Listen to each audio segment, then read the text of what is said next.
Hello, welcome back to Tuesdays with Tom. I'm Greg.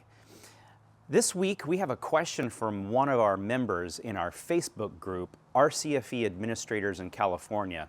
It's an excellent question about how do you handle a situation where the resident has had a change of condition, maybe has become more difficult to deal with, and the family is unwilling to pay the increase that is necessary to continue the care. So this is something that we've all dealt with. It's a regular problem in the RCFE setting for sure.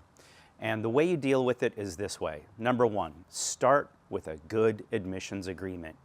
Your fees for both the general rate and service fees must be described very clearly in your admissions agreement.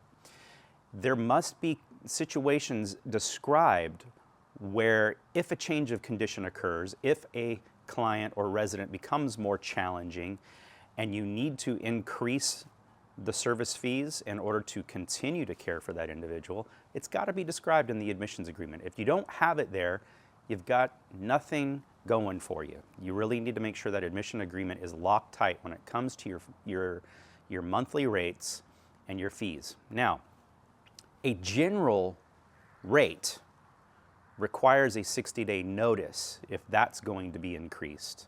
And that's usually done across the board with all residents. But if we're talking about you've done a reassessment and it's been discovered that more care is required, or due to an individual's advancing dementia, their behaviors have increased, that also requires that you have more attention on them. Maybe it's leading to a one-on-one, nearly one-on-one type of care. There's a lot of interventions going on. You deserve to put that increase in, but make sure your admissions agreement is clear on that.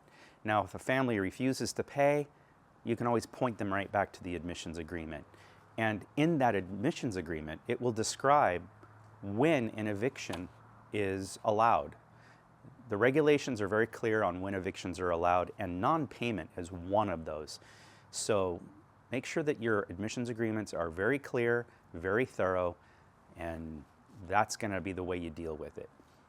After that, if they're still not willing to do anything, you might need to introduce them to a referral agent who can help them find a better place to live. I hope this helps. Thanks very much.